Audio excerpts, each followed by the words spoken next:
பெரியாருங்கிறது எங்களுக்கு தேவையில்லை, எனக்கு தேவையில்லை. என்னை பின்பற்ற என் பிள்ளைகள் பெரியார் வேணும்னா வெளியேறி போயிட்டு இருக்கலாம். பெரியாரை ஏற்றுக்கொள்பவர்கள் நாம் தமிழர் கட்சியை விட்டு விலகி செல்லலாம் என அக்கட்சியின் தலைமை ஒருங்கிணைப்பாளர் சீமான் தெரிவித்துள்ளார். 1000 பெரியார் எனக்கு, என் மொழிக்காக, என் எல்லை மீட்புக்காக, என் நில பாதுகாப்புக்காக, வள பாதுகாப்புக்காக, இந்த நாட்டின் விடுதலைக்காக நான் அது தனியா ஒரு நாள் பேசுறேன். அப்ப பேசுறேன்.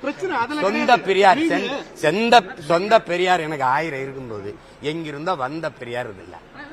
பிரபாகரனே பெரியாரை ஏற்றுக்கொண்டாருங்கிறதே விமர்சனமா இருக்கு. யாருங்க சொன்னது? நான் நாட்டுல இருந்தவங்க.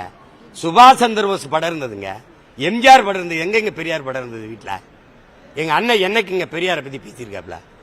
நீங்க இங்க பாருங்க, எங்க அண்ணனை சாகணும்னு நினைச்சது, விடுதலை புலிகளை சாகடிக்கணும்னு நினைச்ச திராவிடம்ங்க. இன்னைக்கு அவன் பிள்ளை வந்து அடிக்கும் போது நீ என்ன பண்ற? செத்தவனை துணை கழிச்சுக்கிட்டு வர. ஏன்னா எவனும் இல்ல உன்னை இங்க பாரு, செத்துக்கிட்டு இருக்க உன்னை காப்பாத்த செத்து போன புலிகள் தேவைப்படும்.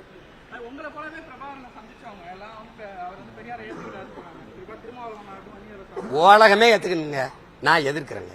போதுமா? வேற ஏதாவது கேள்வி இருக்கா? நீங்க வேணா கொண்டாடுங்க, ஏத்துக்கிறீங்க. நான் எதிர்ப்பேன்.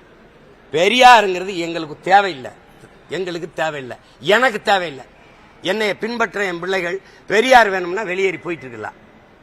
என் தலைவன் வேணும், இந்த தத்துவம் வேணும், எனக்கு என் மொழி வேணும், இனம் வேணும், நிலம் வேணும், வளம் வேணும், என் பிள்ளைகளுக்கு நல்ல கல்வி வேணும், கல்விக்கேற்ற வேலை வேணும், இதெல்லாம் நினைக்கிறவன். நல்ல காற்று வேணும், நீர் வேணும், விஷமில்லாத உணவு வேணும், நடக்க பாதை வேணும், இதெல்லாம் வேணும்ல.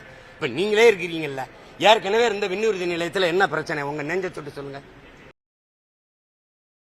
செய்திகளை உள்ளது உள்ளபடி தெரிந்து கொள்ள ரெஃப்ளெக்ட் நியூஸை சப்ஸ்கிரைப் பண்ணுங்க.